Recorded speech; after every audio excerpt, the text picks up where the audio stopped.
మనసా వాచా కర్మణ మనిషి ఏ పని చేసినా దానికి మూల కారణం మనసే. మంచి అయినా చెడైనా మనసులో నుంచే పుడుతుంది. యంత్రాలకు కనపడని మనసు మనిషిని నడిపిస్తోంది. ఇంద్రియాలపై పెత్తనం చెలాయిస్తోంది. దాని స్వరూప స్వభావాలను శాస్త్రీయంగా విశ్లేషించి అందరికీ అవగాహన అయ్యేటట్టు ఆత్మీయతతో వివరిస్తున్నవారు శ్రీ గురు విశ్వస్ఫూర్తి గారు. మనసు యొక్క విలాసాలను, వికారాలను, విధానాలను, విధులను ప్రణాళికాబద్ధంగా ఈనాటి మానవులకు వారు తెలియజేస్తున్నారు. మనసును దివ్యాత్మగా మార్చి మానవుని దివ్యునిగా చేయడానికి మనసు చేసే ప్రస్థానాన్ని అత్యున్నత సిద్ధాంతంగా రూపొందించిన మనీషి శ్రీ గురు విశ్వస్ఫూర్తి గారు. వారు ధ్యాన మనోప్రస్థానం, ప్రస్థాన పరివర్తనం, మరో మనసు, జీవిత స్ఫూర్తి మొదలైన గ్రంథాలు ఇప్పటికీ సుమారు 30 రచించారు. అత్యున్నత సాధన ఫలితంగా మాధ్యమ విధానం ద్వారా అమూల్య సందేశాలను సామాజికులకు అందించే ప్రత్యేక ప్రక్రియను రూపొందించిన ఆధ్యాత్మికవేత్త శ్రీ విశ్వస్ఫూర్తి గారు. ముఖాముఖిగా వారిని కొన్ని అంశాలు అడిగి ఆకాశవాణి శ్రోతలకు అందిస్తోంది. శ్రీ గురు విశ్వస్ఫూర్తి గారు, నమస్కారం. మానవ దేహంలో మనసు యొక్క ప్రాధాన్యాన్ని గురించి తెలియజేయండి. మనసు మానవ జీవితాన్ని నడిపిస్తుంది అని అనుకుంటున్నాం. వాస్తవమే, అనుభవం అలాగే ఉంది. ఇంతక మనసు అంటే ఏమిటి, అది ఎక్కడుందో తెలియక, ఎలా ఉందో తెలియక దాని ఉపయోగాన్ని మనం సద్వినియోగం చేసుకోలేం. ఇంతకు మనసు అంటే ఏమిటి? జ్ఞానేంద్రియ స్పందనకు బ్రెయిన్లో కలిగేటటువంటి ప్రతిస్పందనే మనసు. క్లుప్తంగా చెప్పవలసి వస్తే ఇది ఫీలింగ్తో ప్రారంభమై, అంటే అనిపించడం అనే దాంతో ప్రారంభమై ఆలోచనకు చేరి గరిమెల బుద్ధి ప్రభావంతో కర్మ చేసే స్థితికి చేరి ఆ తర్వాత దాని ద్వారా వచ్చేటటువంటి కర్మ అనుభవించడం అయిపోయిన తర్వాత ఈ ఇంతవరకు జరిగింది సర్వం కూడా స్మృతిగా, జ్ఞాపకంగా ఆ బ్రెయిన్లోనే నిక్షిప్తమవుతుంది. కనుక జ్ఞానేంద్రియ కారణంగా, దాని స్పందన కారణంగా, ప్రతిస్పందన కారణంగా ఫీలింగ్తో ప్రారంభమైనటువంటి ఈ మనసు అనేది స్మృతితో పూర్తవుతోంది. అది అంతటి వరకే. దానిలో నిక్షిప్తం అయిన తర్వాత ఇందుకు సంబంధించినటువంటి దీని అంతటిని కలిపి మన మనసు అనుకోవాలి. ఇది అంతటితోనే పంచేంద్రియాలు దేనికదే ఈ రకంగా మనసును తయారు చేస్తాయి బ్రెయిన్ ద్వారా. ఇది మనసుకు సంబంధించి. అయితే మనిషి మనసు లేక మనసు మనిషి, ఈ ద్వంద్వంలో లేక ఈ బంధంలో ఎవరు ఏమిటి? మనసు మనిషిదే, కానీ మనిషి మనసుకు చెందినవాడా? మనసు సొంతమా? నా మనసు అనే మనిషి అంటాడే కానీ నా మనిషి అనే మనసు అనాలి. ఇక్కడ మనం గ్రహించవలసింది, నా మనసు నాది అని మనిషి అంటాడు మనసు. కానీ మనసు ఆ మాట అనలేదు, నా మనిషి అనదు. మనసు మనిషిదే కానీ మనిషి మనసుకు చెందినవాడు కాదు. ఇది స్పష్టమే కదా. తన మనసుని తాను నడిపించుకోవలసినటువంటి యజమాని అయినటువంటి మనిషి తన మనసు చెప్పిన విధంగా, తన మనసు నడవమన్న విధంగా, తన మనసు వెనకపడి మనిషి వెంటబడుతున్నాడు. ఏం చెబితే అది చేస్తుంది. యజమాని ఏం చెబితే అది చేయడం అనేటువంటిది ఎవరు అంటే బానిస. మరి మనసు చెప్పినట్టుగా మనిషి నడుస్తున్నాడు అంటే అవును కాదనకుండా, మంచి చెడ్డ విచక్షణ లేకుండా మనసు ఇష్టానికి బానిసగా మనిషి పోతుంది. ఈ స్థితిలో ఆలోచించినప్పుడు మనిషి మనసులో మనసు యజమాని అవుతోంది, మనిషికి కాకూడదు. పద్ధతి ప్రకారం మనిషి యజమాని. అందుకే మనసు అనేటువంటి దానికి సహజం ఏమిటంటే కావాలి అనే కోరిక. కావాలి అనేది మనసు లక్షణం. మనసుకి గుణం ఉంటుంది, ఆత్మకి తత్వం ఉంటుంది. గుణం అంటే మనకు తెలిసిందే, రకరకాలుగా ఉంటుంది. కనుక కావాలనేటువంటి కోరిక కలిగినటువంటి ఆ మనసు ఇష్టం ప్రకారం మనిషి నడవవలసి వస్తే విచక్షణ కోల్పోయి ఒక యంత్రంగానో ఒక బానిసగానో పోవలసి వస్తుంది. అందుకే మంచి చెడులో లేదో దుష్టం శిష్టంలో ఏదైనప్పుడు కూడా మనిషి ఇష్టం నెరవేరడం లేదు. మన అనుభవించి కూడా గ్రహించింది అది. మనిషి మనసు రెండిట్లో మనసు మనిషిది కావాలి. దానికి నిజమైనటువంటి యజమాని మనిషే కావాలి. మనిషి స్వాధీనంలోనే మనసు ఉండాలి. మనిషికి యజమానిగా తాను ఇష్టం వచ్చిన రీతిగా మనసును నడిపించుకోగలగాలి. అంతేగాని మనసుకి లొంగి మనసు చెప్పినట్టుగా మనిషి నడవకూడదు అనేటటువంటి విధానంతో ఈ మనసుని మనిషి స్వాధీనం కావడానికి వీలుగా ఈ ప్రస్థాన ధ్యానం అనేటటువంటి విధానాన్ని నేను రూపొందించాను. మనిషికి మనసు స్వాధీనం కావాలి. మనిషి చెప్పినటువంటి విధంగానే అప్పుడు మనిషి యొక్క విచక్షణ మనిషి జీవితానికి ఉపయోగపడుతుంది. అలా కాకుండా ఈ గుణ ప్రభావంతో ఉన్నటువంటి ఆ మనసు చెప్పినట్టే గనక మనిషి వినవలసి వస్తే అది తను సెల్ఫ్ అంటూ ఏమీ లేకుండా కేవలం బానిసగానే జీవించాల్సి వస్తుంది ఆ మానవ జీవితం. అప్పుడు మానవ జన్మ ప్రత్యేకతకి అర్థం లేకుండా పోతుంది. ఎందుకనంటే మనిషికి ఎంతో జ్ఞానం ఉంది అని. అయితే ఆ జ్ఞానం మనసు ద్వారానే వస్తుంది. ఇక్కడ మరో ప్రశ్న కూడా వస్తుంది, ఇంకా లోతుగా వెళితే. మనసు మనకు తెలుస్తూనే ఉంది ఫలాని విధంగా ఉంది అని. మరి మనిషి ఎవరు? అదొక ప్రశ్న వస్తుంది. శరీరం, నా శరీరం అంటున్నాడు గనక శరీరం మనిషి కాదు. నా మనసు అంటున్నాడు గనక ఆ మనసు మనిషి కాదు. నా ఆత్మ అంటున్నాడు గనక ఆత్మ మనిషి కాదు. అలాగే నా జ్ఞానం ఉంటున్నాడు గనక ఆ జ్ఞానం మనిషి. ఈ విధంగా చూస్తే తనది అని మనిషి అంటున్నది ఏది కూడా మనిషి కాదు. తన మనిషికి నావి అంటున్నటువంటి వాటన్నిటిని వేరుగా పెట్టేస్తే మిగిలిదేమిటి? మనిషి ఎక్కడున్నాడు? నా ఎక్కడుంది? ఇవన్నీ మనం మనసుతోనే మనం మాట్లాడుతున్నాం. దానిలో కూడా నాది నాది అన్నాడంటే మనసుతోనే అంటున్నాడు. కానీ మనిషి నావి అనుకున్నటువంటి వాటన్నిటిని వేరుగా ఉంచినట్లయితే మిగిలేది ఏమిటి? మనిషి ఉన్నాడా? ఇవన్నీ కూడా మనిషికి చెందినవి మాత్రమే సుమా, మనతో సహా వేరే. మరి మనిషి ఎవరు? అడుగో ఆ ఎవరు అని తెలియడం కోసమే నిన్ను నీవు తెలుసుకో అనేటటువంటి వేదాంత సూక్తి. అది ఇంకొకరు చెప్పగలిగింది కదా. అన్నీ నాదనగలుగుతున్నాడు కానీ తనెవరో తనకి తెలియని స్థితిలో ఉన్నాడు. తను ఎక్కడో తనకి తెలియని స్థితి ఉంది. అందుకనే నావి నావి నావి అని గుర్తించావు, బాగానే ఉంది. నిన్ను నీవు గుర్తించు. అవేమిటో చెబుతున్నావు కానీ నీవేమిటో కూడా నువ్వు తెలుసుకో అనేటటువంటిదే నిన్ను నీవు తెలుసుకో అనేటువంటి ఆధ్యాత్మిక సూక్తి. ఈ ప్రస్థాన ధ్యానంలో భౌతికానికి సంబంధించినంత వరకు కొంత భాగం ఉంటుంది. తర్వాత ఆత్మకు సంబంధించేసి అది ఆధ్యాత్మిక ప్రస్థానం అనేటువంటిది రెండో భాగం ఉంటుంది. ఈ మాదిరిగా ఈ ప్రస్థాన అనేటువంటి దాని ద్వారా మనం భౌతిక విషయ జ్ఞానం, ఆధ్యాత్మిక సత్య జ్ఞానం రెండూ తెలుసుకోవడానికి అవకాశం ఉంటుందనేదే ఈ ప్రస్థాన ధ్యాన ప్రయోజనం. మనసు సెన్సోరియం ప్రోడక్ట్. అందుచేత ఏమిటంటే మనసుకి మనిషికి అది అవినాభావ సంబంధం తప్పనిసరిగా ఉంటుంది. అందుచేత మనసు లేక మనిషికి లేదా మనిషి లేక మనసు దేనికదే ఉండడానికి అవకాశం లేదు. ఈ రెండు కూడా పరస్పర ఆధారాలుగా జీవితం నడిపించుకోవాల్సి వస్తుంది. శ్రీ గురు విశ్వస్ఫూర్తి గారు, మనసు భౌతికంగానే పనిచేస్తుందా? దాన్ని మనం నియంత్రించగలమా? మనసు ఏర్పడుతుందే గాని స్థిరంగా ఉన్నది కాదు అనేది మొదటి విషయం.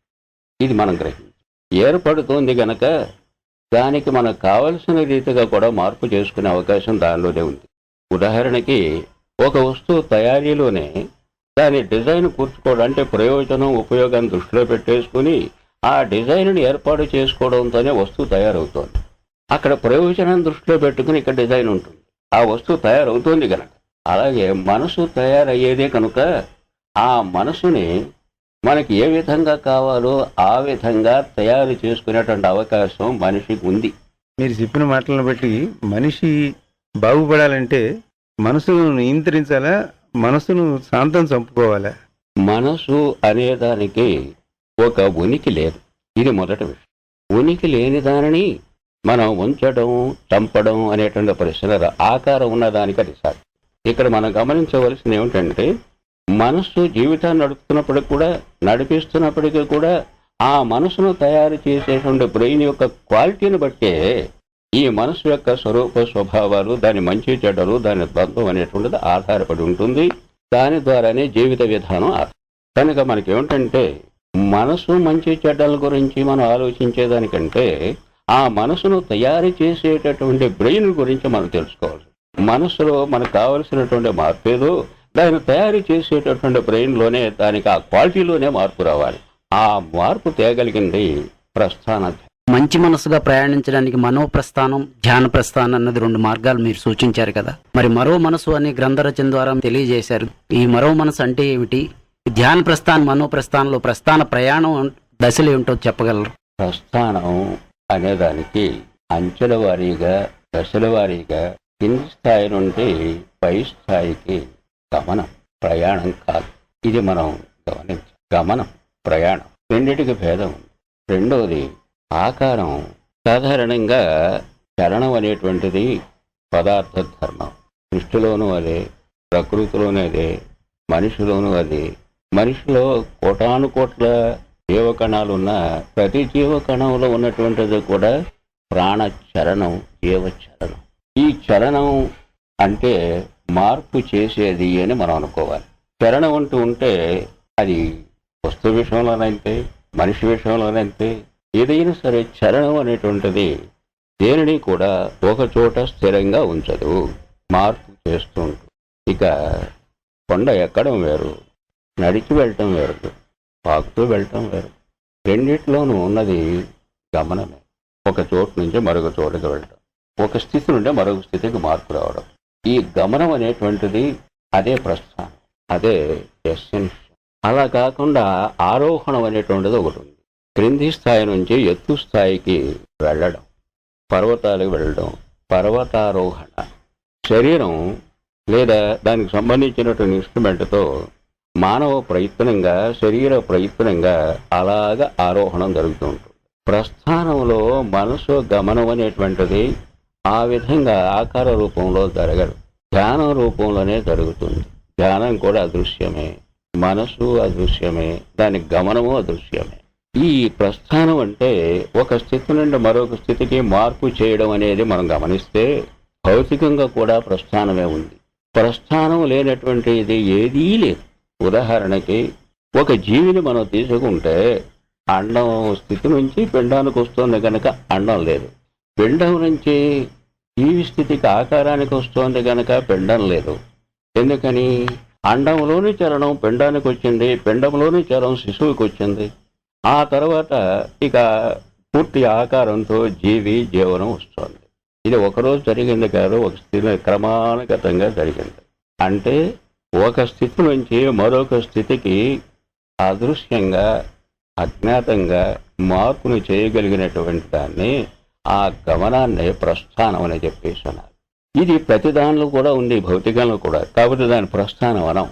ఉదాహరణకి పుట్టినప్పుడు మనసు అనేటువంటిది సూక్ష్మతే ఉంటుంది కానీ మనసు స్పష్టంగా లేదు. అదేవిధంగా బ్రెయిన్ కూడా సూక్ష్మంగానే ఉంటుంది కానీ దాని సాలిడ్గా ఆకారం లేదు. వయసును బట్టి ఆ బ్రెయిన్ పెరుగుతోంది, దానిని అనుసరించేసే మనసు పెరుగుతోంది.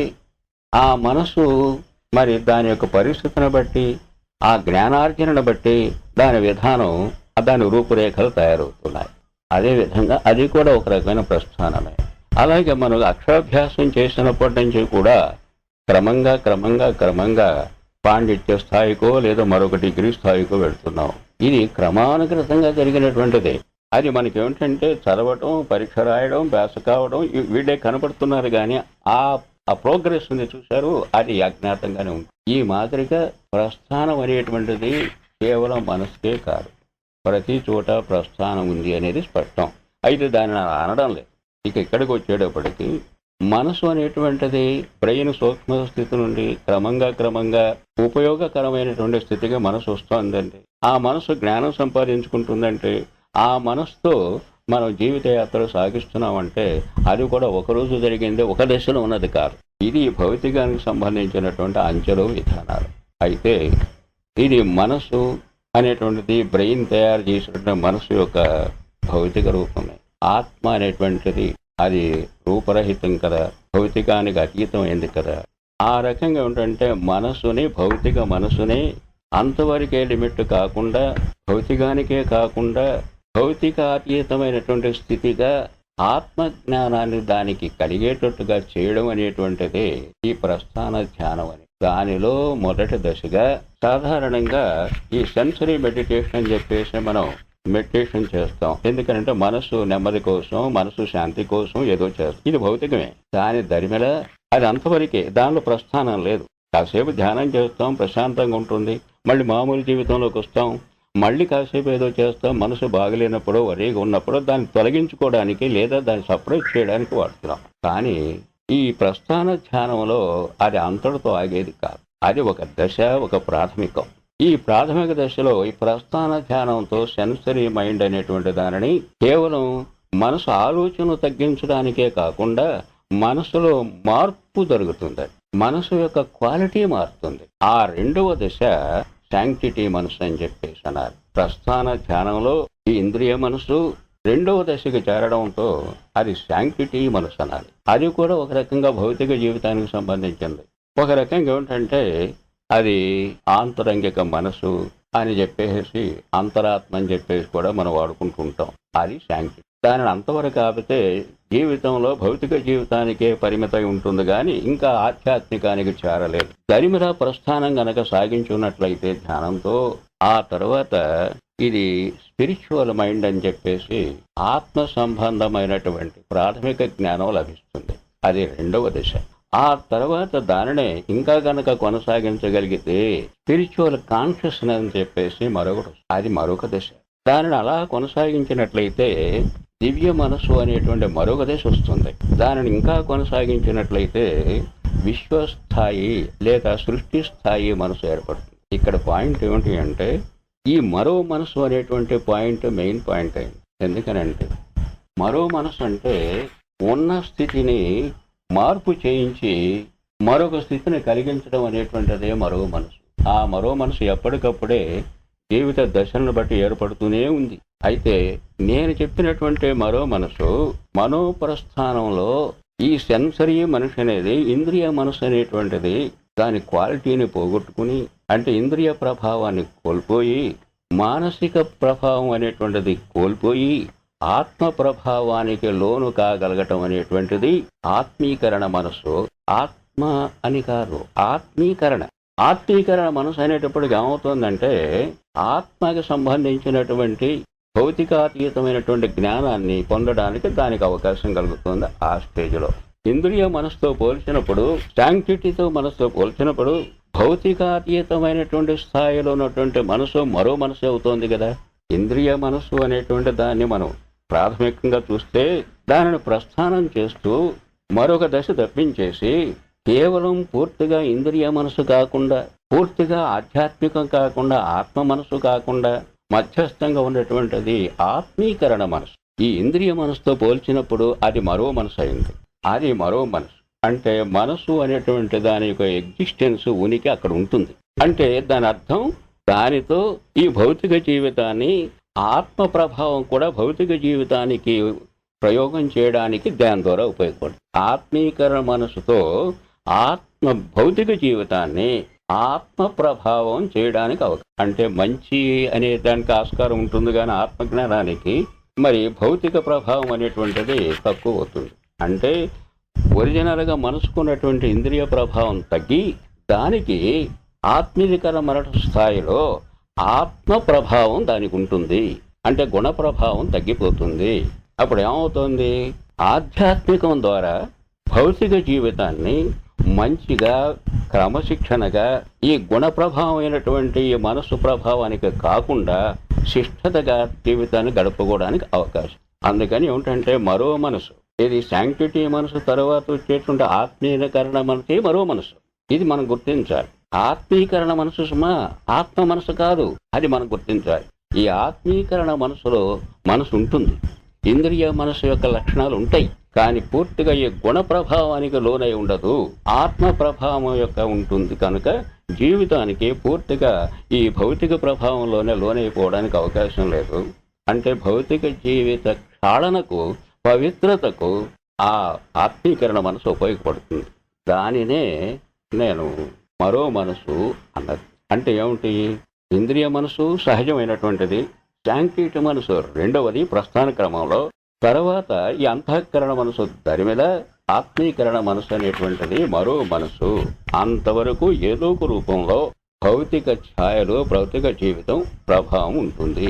ఇకపోతే అక్కడి నుంచి ప్రస్థానం సాగిస్తే ఈ ప్రస్థాన ధ్యానంలో రెండో భాగం అది. అక్కడి నుంచి అది పూర్తిగా ఆధ్యాత్మిక స్థితులకు వెడుతుంది, ఆత్మస్థాయికి పోతుంది.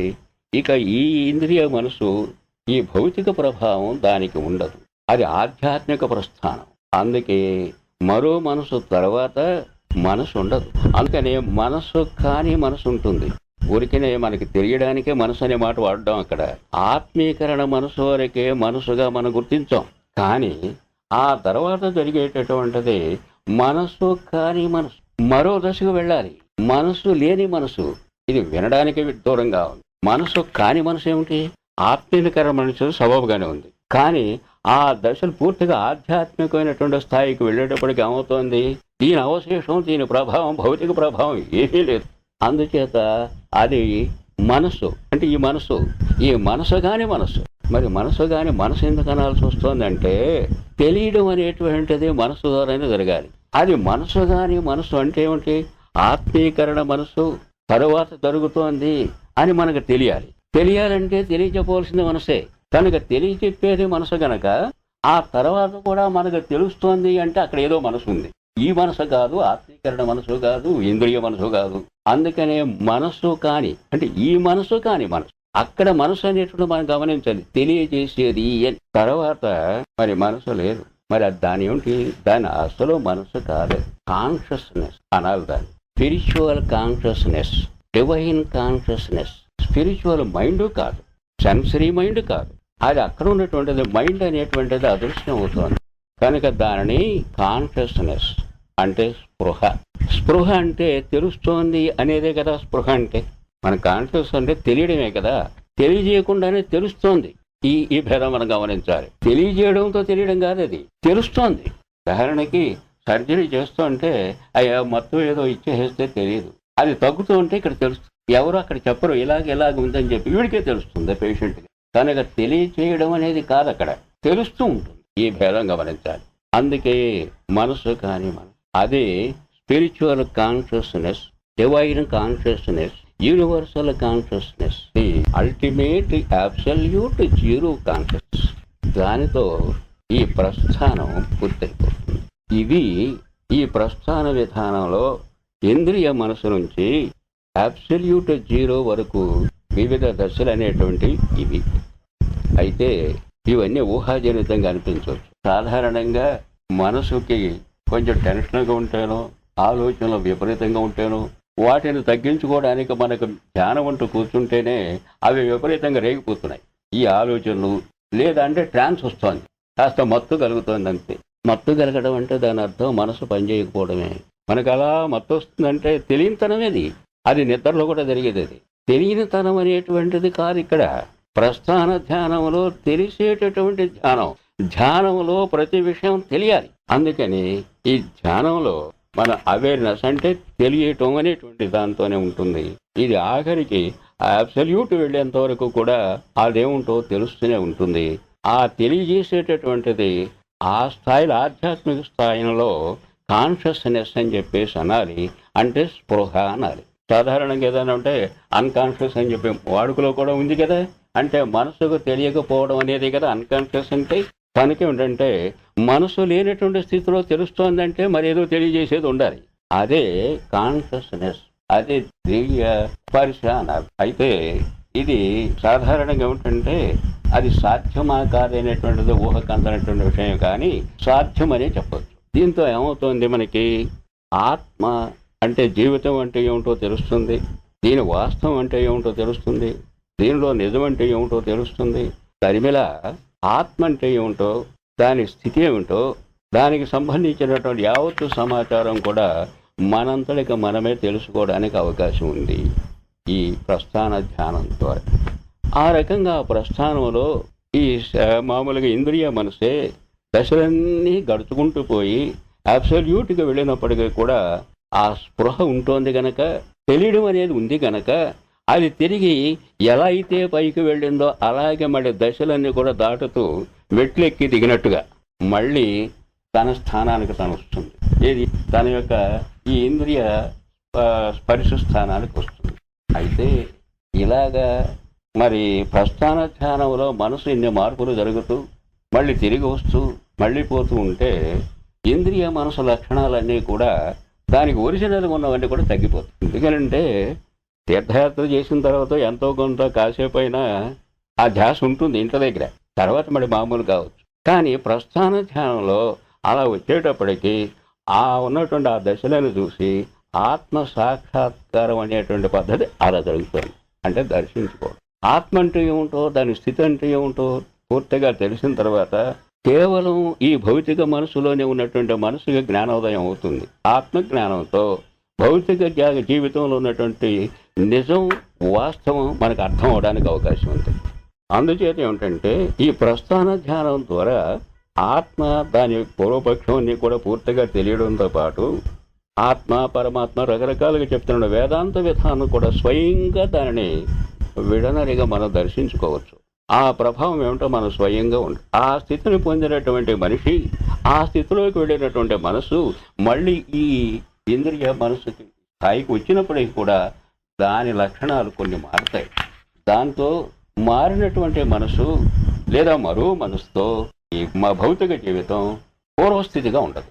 ఇది ప్రస్థాన ధ్యానంలో ఇంద్రియ మనసు పొందేటటువంటి ఆయా దశలు. దీనికి మామూలుగా ఏమిటంటే మెడిటేషన్ ఆఫ్ అవేర్నెస్ అనాలి ఇక్కడ, అది మాత్రం గమనించాలి. తర్వాత ఏమవుతుందంటే ప్రోగ్రెసివ్ మెడిటేషన్ అనాలి. ఎందుకనంటే దీనిలో ఏమవుతుందంటే మనం సాధారణంగా వింటున్నాం ప్రోగ్రెస్ అని, డెవలప్ అని, డెవలప్మెంట్ అని, గ్రోత్ అని రకరకాలుగా ఉంటుంటాం. దేని భావం దానికే ఉంది. అలాగే ఇక్కడ ప్రోగ్రెస్ అనేటువంటి మాట వేరే ఉంది, గమనం అనేది నడక వేరే ఉంది. సపోజ్ ప్రయాణం అనే మాట ఉంది. ప్రయాణం అంటే ఏమిటి? నడక ప్రయాణం ఉంది. ట్రైన్లోనో బస్సులోనో మీరు కూర్చున్న తర్వాత ప్రయాణం సాగిస్తుంటే మీరు ప్రయాణం చేస్తున్నట్ట, గమనం జరుగుతున్నట్ట, అది నడుస్తోంది, మీరు గమనించారే? ఆ వాహనం పోతోంది. అలాగే బండి మీద కూర్చుని దాన్ని పెడుతూ ఉంటే మనం కదలం. కానీ మనం చేస్తున్నది ఏమిటి? గమనమా ప్రయాణమా? దీని లోతు కొంచెం ఆలోచించాలి.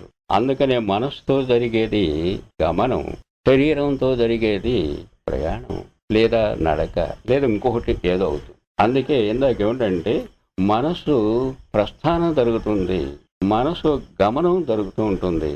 ఆ గమనం అనేటువంటిది గమ్యానికి చేరుస్తుంది. చివరికి మళ్ళీ తిరోగమనం అవుతుంది. తిరుగు ప్రయాణం కాదు, తిరోగమనం, పురోగమనం. ఈ పురోగమనం అనేటువంటిది ఎసెంట్ మెడిటేషన్ అన్నారు శ్రీ గురు విశ్వస్మూర్తి గారు. మనోప్రస్థానం, మనస్సు జరిగే మార్పులు ఇవన్నీ ఇప్పటిదాకా మాకు మీ వల్ల తెలిసాయి.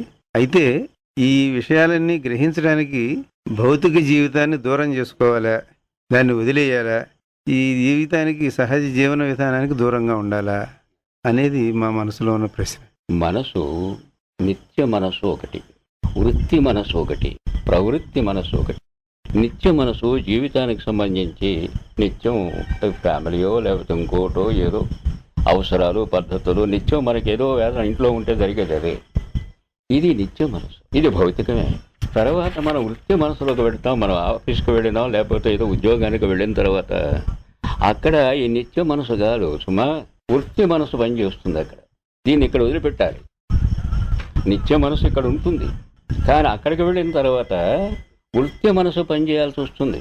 అది కూడా భౌతికం అయిపోయింది. పోతే ప్రవృత్తి మనసు వ్యక్తికి పరిమితం. అదే వ్యక్తిత్వం అంటారు. దాని ఇష్టం కుటుంబము, బంధాలు, రిలేషను, సమాజం ఇవి కాదు. అలాగే వృత్తికి సంబంధించినటువంటి ఫైళ్ళు గట్రా అది కాదు. ఈ రెండూ కానటువంటి విధంగా తానది అనుకునేటటువంటి మనసు అనేటువంటిది ఒకటి ఉంది. అదే ప్రవృత్తి మనసు, అదే ఇండివిజువల్ మనసు. ఈ మూడు విధాలుగా మనసు మనం ఉపయోగిస్తాం. ఇకపోతే ఈ మనసు యాజ్ ఇట్ ఈజ్గా ఉపయోగం ఉండేది. కానీ ఈ మనసుని మరో విధంగా దానికి ఉన్నటువంటి స్థితిగతులను మార్చి మరో మనసుగా తయారు కావాలి అంటే సాధన అనేటటువంటిది అవసరం. ఈ రకమైన భౌతిక మనసుగా కృషి కావాలి. కానీ మరో మనసుకి ఈ మూడు కానటువంటి ఏది మామూలుగా నిత్య మనసు, వృత్తి మనసు, వ్యక్తి మనసు అంటే ఈ భౌతికం కానటువంటిది. మరో రకం విధంగా ఈ మనసు మారాలి అంటే దానికి సాధన కావాలి. ఇంతకు నేల విడిచి మనం చేయగలిగింది ఏమీ లేదు. ఆకాశయానం అయినప్పటికీ కూడా ఇక్కడ నుంచి పైకి పెడుతుంది, రాకెట్తో సహా విమానంతో సహా మళ్ళీ తిరిగి ల్యాండ్ అవ్వాలి. శరీరం లేకుండా ఆత్మకి స్థానం లేదనేది వేదాంతం చెబుతోంది. ఈ శరీరం మరణించిన తర్వాత ఆత్మ దీన్ని వదిలేసి మళ్ళీ ఇంకొక శరీరం ఆశ్రయిస్తోంది అని చెప్పాం. ఆత్మే ఆధ్యాత్మికం అనుకుంటే ఈ ఆధ్యాత్మికానికి భౌతికం ఆలంబన, ఆధారం అనేటువంటిది మనం స్పష్టంగా తెలుస్తూనే ఉంది. ఈ భౌతికం అనబడేటువంటి శరీరం లేక, మనసు లేక, ఆత్మ అనబడేటువంటి ఆధ్యాత్మికానికి ఉనికి లేదు, స్థానం లేదు. అంటే ఎప్పటికప్పుడే ఆధ్యాత్మికమైనటువంటి ఆత్మకి భౌతిక ఆశ్రయం అవసరం. కనుక మనం ఏ రకమైన మనసును సాధించాలన్నా, ఏ రకమైన జీవితం కావాలన్నప్పటికీ కూడా మొదటగా జన్మతో మనకు వచ్చినటువంటి ఈ జీవితాన్ని మనం కాపాడుకోవాల్సి వస్తుంది. దీన్ని ఆధారంగా చేసుకొని మిగతా ఏమైనా చేయడానికి అవకాశం ఉంది. దీనిని కాదనుకునే స్థితిలో మనకి మిగిలిందే ఉండదు. సపోజ్ మహాజ్ఞాని, వేదాంతి ఎవరైనా కావచ్చు, లేదా ఒక సైంటిస్ట్ కావచ్చు, అతని శరీరంలో జీవించినంతకాలం మాత్రమే ఆ పని చేయగలుగుతారు. అది అయిపోయిన తర్వాత అక్కడ జరిగేది ఏమి ఉండదు. స్మృతి అవతరించినట్టు శరీరాలతో అవతరించినటువంటి దేవుళ్ళు కూడా ఆ శరీరంతో ఉన్నంతకాలమే మనకి అవన్నీ కూడా జరిపించడానికి అవకాశం ఉంది. తర్వాత అవతారం చాలించిన తర్వాత ఆ తర్వాత జరిగింది మనకేమీ లేదు. ఆ ఆకారంలో ఉన్నప్పుడు మాత్రమే మనకి ఏదైనా కానీ ఉపదేశమో ఆదర్శమో ఏదో జరిగేది. అంటే దీనిని బట్టి ఆత్మకి స్థానం ఇవ్వగలిగినటువంటి శరీరం, దానికి సంబంధించినటువంటి భౌతిక జీవితం ప్రాధాన్యత కలిగింది. దానిని కాపాడుకుంటూ, దానిని ఆధారంగా చేసుకుంటూ, ఈ మనసుని ఆధారంగా చేసుకుని దానిని మార్పు చేసుకుంటూ మనకి కావలసినటువంటి వాటిని దేన్నైనా సాధించుకోవడానికి అవకాశం ఉంది తప్ప దీనిని కాదనుకుంటే జరిగేది ఏం లేదు. మీ రచనలలో మనిషి వలన, మనిషి చేత, మనిషి కొరకు అని భావన ఒక కొటేషన్ కింద వెలువరించారు. అది ఈ సమాజంలో ఏ రకంగా దాన్ని క్రియారూపం ఇవ్వాలి, అది సమాజానికి సాధ్యపడుతుందా, దానికి సమాజం చేయవలసిన కృషి ఏమిటి అన్నది తెలియజేస్తారా? ఇందాక మనిషి మనసు అని చెప్పేసి మనం అనుకున్నాం. మనసుతోనే మనిషి ఉనికి ఉంది. మనిషి చేసేదైనా మనసుతోనే. ఆ మనసుని మినహాయిస్తే మనిషికి మిగిలేది ఏం లేదు అనేది స్పష్టమైంది. అలాగే మనసు లేనటువంటి మనిషికి స్థానం లేనట్టే, మనిషి లేనటువంటి కర్మకి స్థానం లేదు. మనిషి కావాలి. ఏ రంగంలోనైనా సరే మనిషి వలన, మనిషి చేత, మనిషి కొరకే జరుగుతాయి ఏదైనప్పటికీ కూడా. వేదాలు ఉన్నాయి, వాటిని వివరించాల్సినటువంటి పద్ధతి మనిషిదే. విని అవగాహన చేసుకోవాల్సింది మనిషే. దాని ప్రయోజనం పొందవలసిందే కూడా మనిషి. అలాగే సైన్స్ ఉంది, దానికి పరిశోధనలో పద్ధతులు చేసేది మనిషి. దానిని ఒక రూపంలోకి మనిషి వినియోగంలోకి తేగలిగినటువంటి వాడు, మార్కెట్కి తేగలిగినటువంటి వాడు మనిషి. దానిని మనం తెచ్చుకొని వినియోగించడం కూడా మనిషే. ఈ విధంగా రాజకీయం కావచ్చు, లేదా విద్యా విషయం కావచ్చు, లేదా ఆధ్యాత్మికం కావచ్చు, మతం కావచ్చు, ఏమైనప్పటికీ కూడా దాని ప్రారంభం, ఆధారం మనిషితోనే. ఏ మనిషి జ్ఞాని కావచ్చు, ఒక మతాన్ని స్థాపించిందే మనిషి. ఆ మతాన్ని అనుసరించేటువంటి వాడు కూడా మనిషి, దాన్ని ఉపయోగించుకునేవాడు కూడా. సపోజ్ మనిషి లేనటువంటి స్థితిని మనం ఊహిస్తే మిగిలింది ఏమీ లేదు. మరి చంద్రుడిలో మనిషి లేడు, అక్కడ జరిగేది ఏమీ లేదు.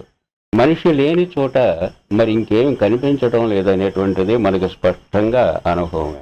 ఎక్కడైనా సరే మనిషి ఉండాలి, మనిషి చేయాలి, మనిషి ద్వారానే మనిషి వినియోగించుకోవాలి.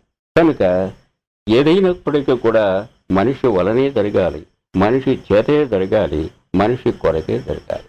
అది ఏ రంగమైనా కానివ్వండి. ఈవెన్ పాలిటిక్స్ కావచ్చు, లేదా మంచి కావచ్చు, చెడ్డ కావచ్చు, దుర్మార్గం కావచ్చు, సన్మార్గం కావచ్చు, ఏదైనప్పటికీ కూడా మనిషి వలనే జరగాలి. దుష్టతని తొలగించేసి శిష్టతను కాపాడడం కోసం ఒక ఆధారం మానవావతారం కావాల్సి. ఆ మానవావతారం అనేటువంటి అదంటే మనం అవతరించినటువంటి ఆ మనిషి అలా జరిగితే దానివల్ల ఫలితం మళ్ళీ మానవుల కోసమే. అలా జరిగేది కూడా మనుషుల కోసమే. మానవ అవతారంలో జరిగినటువంటిది మానవుల కోసమే. ఈనాడు దాన్ని ఆ మంచి చెడుని కూడా మనం పూజల ద్వారానో, ఇంకొక ద్వారానో, నమ్మకం ద్వారానో వాటిని మనం ఉపయోగించుకుంటున్నాము, నిర్వహించుకుంటున్నాము, కాపాడుకుంటున్నాము. ఈ మనుషుల కోసం. మనిషి వలన జరిగింది అవతరించడంతో తర్వాత అది ఆదర్శంగా మన గ్రంథాల రూపంలో దాన్ని నిక్షిప్తం చేసింది కూడా మనిషే. వాటి ఈ రోజున ఉపయోగించుకోవాల్సింది కూడా మనిషి కొరకే. ఈ విధంగా ఏ రంగంలోనైనా సరే భౌతికం ఆధ్యాత్మిక ప్రశ్న లేకుండా ప్రతిదీ కూడా మనిషి ద్వారా జరగవలసిందే, మనిషి వలన జరగవలసిందే, మనిషి కోసమే జరగాలి కానీ ఇంకొక దానికి కాదు. ఈ జరిగేవన్నీ కూడా మనిషి కోసమే. కనుక మనిషిని తప్పిస్తే, మనిషిని కాదనుకుంటే ఏది కూడా లేదు, ఏది మిగలదు. అయితే ఇక్కడ ఇందాక మనిషి మనసు అనేటువంటి విషయం వచ్చేటప్పటికీ మనిషి వలన, మనిషి చేత, మనిషి కొరక అనేటువంటిది థియరిటికల్గా చలదు. ఇది మనం గమనించాలి. మనం దాని స్థానంలో మనసు వలన, మనసు చేత, మనసు కొరకే అనాలి. ఎందుకని? మనసుతోనే జరుగుతోంది. ఏది జరగాలన్నా మనసుతో జరుగుతోంది. ఆ మనసుతోనే అనుభవం వస్తుంది. ఆ మనసు కోసమే జరుగుతోంది. అంటే భావం కలుగుతుంది, మనసు వలన ప్రేరణ కలుగుతుంది, మనసు చేత కర్మ జరుగుతుంది, మనసు వలన అనుభవం వస్తుంది. ఇందులో మనిషి ఎవడు కనపడ్డల్లా. అయితే ఇది అదృశ్యంగా ఉంది కనుక చూసారా, వీటన్నిటికీ ప్రధానం మనిషే కనుక ఆ ప్రధానం ఏదైనప్పటికీ కూడా క్రియారూపంలో మనసు అయినప్పటికీ కూడా కర్తగా మనిషి అవడం చేత, ఆ మనసు ఈ మనిషి అవడం చేత మనం ఈ కర్తనే ప్రధానంగా భావించాలి గనక మనిషినే మనం తీసుకొని మనిషి వలన, మనిషి చేత, మనిషి కొరకే అనవలసి వస్తుంది. మనసు యొక్క అస్తిత్వం, దాని ప్రస్థానం, దానివలన మనిషి సాధించవలసిన ప్రయోజనాలు, లాభాలు, వీటినన్నింటినీ మీ మాటల ద్వారా ఈనాడు మేము తెలుసుకోగలిగాం. మనసు యొక్క ప్రాధాన్యాన్ని తెలియజేసిన మీకు ఆకాశవాణి శ్రోతలందరూ కృతజ్ఞతలు తెలియజేస్తూ మీ దగ్గర సెలవు తీసుకుంటాం.